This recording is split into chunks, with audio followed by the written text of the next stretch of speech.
স্ত্রীর মন খারাপ যে স্বামীর হৃদয়কে স্পর্শ করে না, স্ত্রীর চোখের পানি যে স্বামীকে বিচলিত করে না, আর যাই হোক ওই স্বামীর মতো পাষাণ স্বামী কেউ হতে পারে না।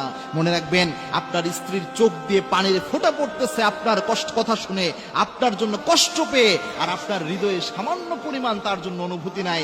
আপনার মতো পাষাণ হৃদয় কারো হতে পারে না। আল্লাহর হাবিব সাল্লাল্লাহু আলাইহি ওয়াসাল্লামের ব্যাপারে তার স্ত্রীরা বলছেন, আমরা যদি কখনো অভিমান করতাম, আল্লাহর হাবিব সাল্লাল্লাহু আলাইহি ওয়াসাল্লাম পাগল হয়ে যেতেন। আল্লাহর হাবিব সাল্লাল্লাহু আলাইহি ওয়াসাল্লাম প্রায় অনেক বেশি চেষ্টা করতেন কিভাবে আমাদের রাগকে ভাঙানো যায়, আমাদের অভিমানকে ভাঙানো যায়। আল্লাহর হাবিব সাল্লাল্লাহু আলাইহি ওয়াসাল্লাম সব সময় যত্ন নিতেন। মা আয়েশা বলছেন, আমরা অনেক সময় বিশ্ব নবীর উপর অভিমান করতাম, রাসূল কখনো আমাদের উপর অভিমান করতেন না।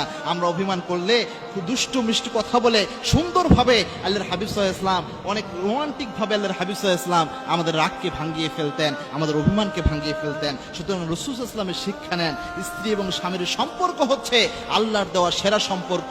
আল্লাহর হাবিব জানিয়েছেন, যে স্বামী তার স্ত্রীর কাছে সেরা, সে আল্লাহর কাছে সেরা।